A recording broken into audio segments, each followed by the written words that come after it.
Marami ang mga hadlang sa anumang siglo o henerasyon. Sa harapan ng ganitong sitwasyon, ang mga Pinoy ay lalong nagpapakita ng galing.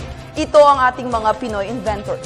Kilalanin natin sila sa serye ng mga report ni Emil Carrion.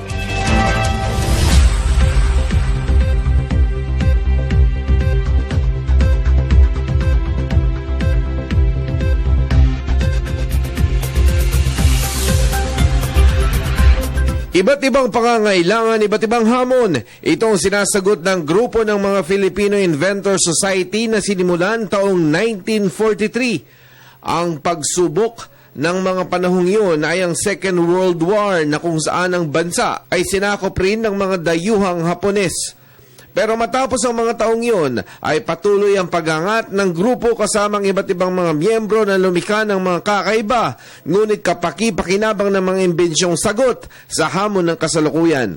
Hanggang sa ngayon, kasalukuyan at patuloy ang paglago ng grupo na bumuo na rin ng Filipino Inventor Society Producer Cooperative tungan at magkaroon ng matibay na muog. Malaking tulong ito sa ating mga inventor. Unang-una, magkakaroon po tayo ng maraming pag-asa sa ating mga produktong inbensyon na pwede po natin silang ma-consider na yung kanilang ginagawang produkto ay lumaki, lumawak. Dahil sila po ay magkakaroon na ng konting insentibo na makakalibre sila sa paghahagad ng ating mga tiga-BIR.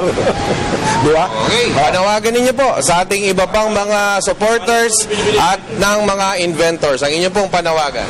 Well, sa pangalan po ng Filipino Inventor Society at ng Filipino Inventor Society Producers Cooperative, ako po bilang presidente po ng ating kooperatiba ay nagpapasalamat sa mga lahat po ng suporta na ibinibigay po ng ating pamahalaan sa ngayon dahil nakakakita na po ng konting kaliwanagan ang ating po mga inventor sa mga darating na panahon. Maraming salamat at magandang umaga, balitaan sa umaga. Para sa Telebisyon ng Bayan, ako si Emil Carrion.